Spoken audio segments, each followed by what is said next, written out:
Bienvenue dans ce nouveau numéro de votre série L'Histoire de la CAN, consacrée à la 21e édition de la Coupe d'Afrique des Nations. Le Burkina Faso a eu l'honneur d'accueillir la CAN du 7 au 28 février 1998.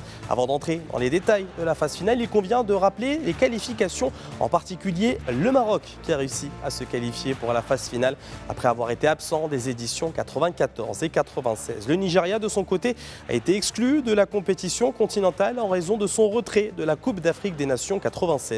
Pour en revenir au parcours de la phase finale, le Cameroun a réussi à se qualifier pour les quarts de finale après avoir terminé en tête du groupe A avec 7 points, à une unité seulement du deuxième et hôte du tournoi, le Burkina Faso, tandis que la Guinée et l'Algérie ont été éliminés prématurément.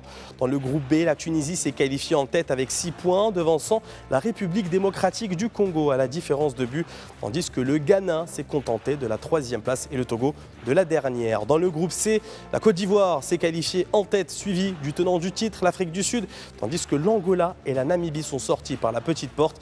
Et dans le groupe D du Maroc, les Lions de l'Atlas ont brillé en occupant la première place avec 7 points, suivi de l'Égypte avec 6 points. L'équipe marocaine a débuté son parcours dans la phase de groupe par un match nul, un but partout face à la Zambie, avant de battre le Mozambique par 3-0. Et lors de la 3e journée, le Maroc a battu l'Égypte grâce à un superbe but aujourd'hui célèbre de Mostafa Hadji à la 90e. La brillante performance du Maroc dans la phase de groupe n'a pas suffi pour se poursuivre dans ce parcours continental. Après sa défaite en quart de finale sur le score de 2-1 face à l'Afrique du Sud, tenant du titre, la République démocratique du Congo, elle s'est qualifiée pour le dernier carré aux dépens du Cameroun sur un but sans réponse, tandis que le Burkina Faso et l'Égypte se sont qualifiés au tir au but face à la Tunisie et la Côte d'Ivoire respectivement. En demi-finale, l'Afrique du Sud s'est qualifiée pour la finale en battant la République démocratique du Congo par 2-1, tandis que l'Égypte s'est qualifiée en battant la Tunisie par 2-0.